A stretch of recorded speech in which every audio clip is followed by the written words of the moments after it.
আপনি বহু মানুষকে ধার দিয়েছেন এবং আপনি ধার দিতে দিতে অলরেডি আপনি শেষ। আপনি আপনার পাওনা টাকা সেটাকে আপনি কোনোভাবেই উদ্ধার করতে পারছেন না।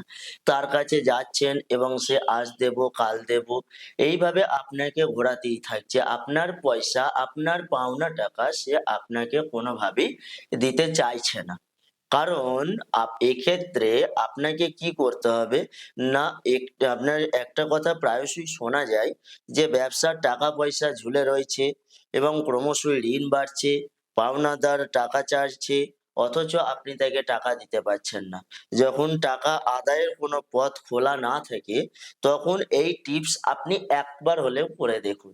আমি আপনাদের গ্যারান্টি দিচ্ছি যে আপনার 100% এই টিপসের দ্বারা আপনার কিন্তু সফলতা আসবে। বহু মানুষ এর মাধ্যমে সফলতা পেয়েছে এবং আপনিও পাবেন। অবশ্যই একটি ভক্তি এবং বিশ্বাস সহকারে আপনাকে কিন্তু করতে হবে। যদি আপনি করে থাকেন 100% আপনি কিন্তু এর ফল আপনি পাবেন।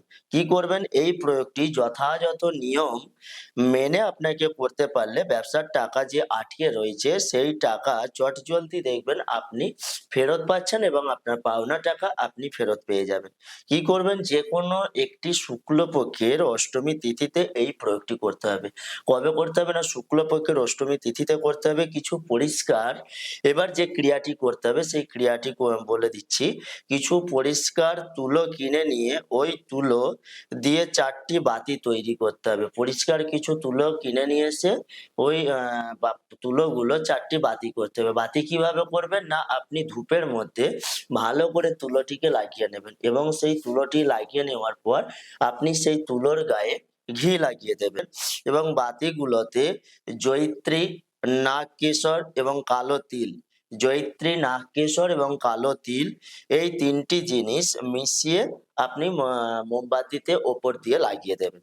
এরপর মোমবাতিটি প্রদীপের ওপর বসিয়ে দেবেন। প্রদীপের ওপর বসিয়ে দেবেন বলতে কি, যেকোনো একটি মাটির ডেলা হতে পারে বা যেকোনো ধূপদানির ওপরেও আপনি সেটিকে জ্বালাতে পারেন এবং এটি কোথায় জ্বালাতে হবে? না, চৌরাস্তার মোড়ে, যেখানে ৪ টে রাস্তা চারদিকে চলে গেছে, সেই চৌরাস্তার মোড়ে আপনাকে ওইটিকে ধূপটাকে গেঁথে দিয়ে আসতে হবে।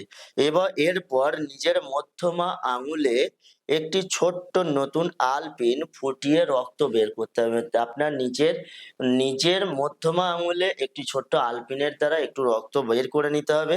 সেই রক্ত প্রদীপের ওপর কয়েক ফোঁটা আপনাকে ছিটিয়ে দিতে হবে এবং ছিটিয়ে দেওয়ার পর যে ব্যক্তির সঙ্গে আপনার প্রয়োজন, অর্থাৎ যে ব্যক্তির কাছে আপনি টাকা পান, যে ব্যক্তি আপনাকে টাকা দিচ্ছে না, আপনার পাওনা টাকা ফেরত দিচ্ছে না, সেই ব্যক্তির নাম ওই বাতিটির ওপর ৩ বার বলবেন এবং ৩ বার বাতিটির ওপর ফু দেবেন। ৩ বার বাতির ওপর নামটি বলবেন এবং ৩ বার ফু দেবেন।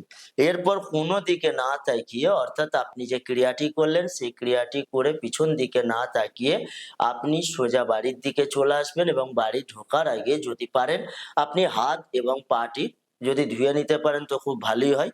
তা না হলে বাড়ি এসে আপনি হাত পাটা ধুয়ে নেবেন এবং এটি যদি আপনি মনের মধ্যে অটুট বিশ্বাস রাখেন যে আমি যে ক্রিয়াটি করে আসলাম সেই ক্রিয়াটি যদি আপনি ঠিক ভক্তি বিশ্বাস সহকারে যদি করতে পারেন, 100% গ্যারান্টি সহকারে আমি বলবো যে আপনারা এর মাধ্যমে অবশ্যই কিন্তু সফলতা পাবে। এখানে কোনো অনিশ্চয়তার কোনো কারণ কিছু নেই।